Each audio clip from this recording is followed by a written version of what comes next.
Good morning. When looking at the campaign slogans versus the paraphernalia of this assignment, I went back and chose the election of 1960, Kennedy versus Nixon, for multiple reasons. I originally wanted to do FDR's third term, but believe it or not, there's not as much out there as you would think there was. So the assignment says to focus on one slogan and one piece of paraphernalia. And as you'll see attached, I did that. I went with one slogan and one piece of paraphernalia. So to analyze the significance of this, to me, we'll start with the slogan, "No substitute for experience to vote for Nixon." To me, I found it to be a little condescending. You have series of long-term politicians, Nixon, and most of the Republican Party at that time, who had been in politics they were not freshman senators.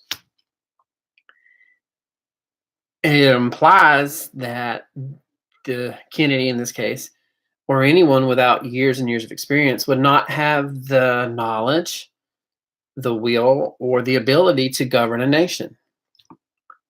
Our founders, when they created the United States, had no experience in politics or governing, and that's why they left the Constitution as an evolving document, that the government would evolve. They are freely, that they did not know everything. And while I like Nixon, and I think he was a genius, I mean, he was a very smart politician. Yes, he went down for multiple reasons. Nixon was a smart man. He was a great statesman.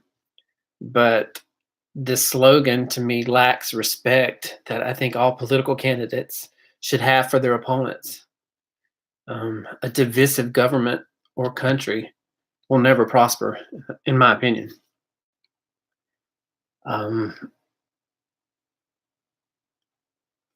that being said, Nixon was a senator, a congressman, and he had 8 years of a very active vice presidency.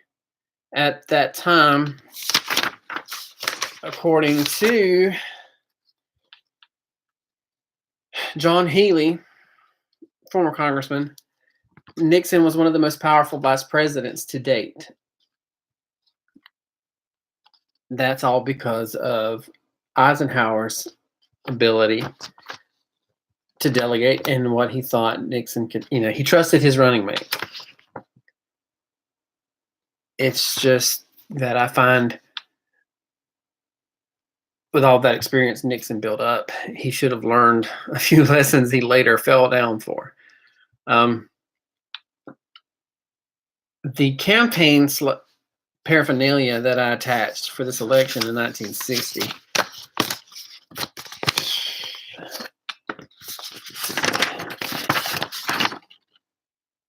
might be a little abrasive, and you might find it to be, I don't know, for lack of a better word, very harsh, rude, disrespectful, but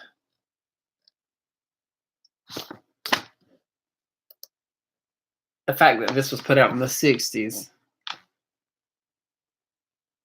they can't lick our dick. I like dick.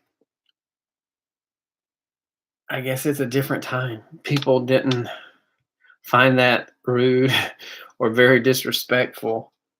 I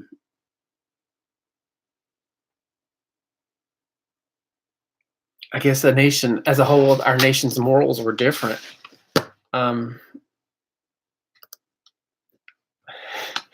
I don't know what to say about it.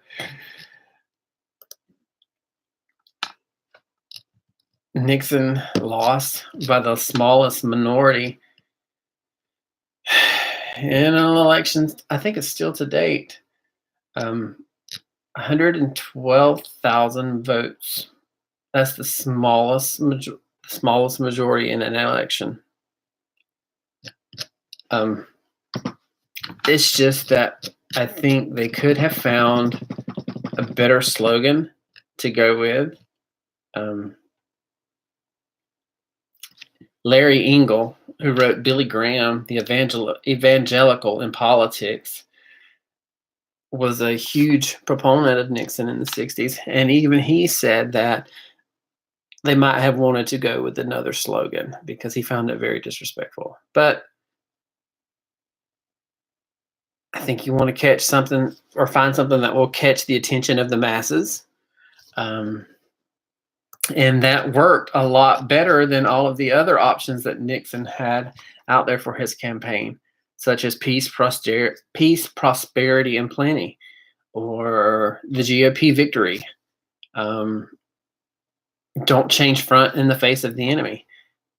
There were several out there, but those are the two that pretty much were in the front run in mainstream media in the 60s.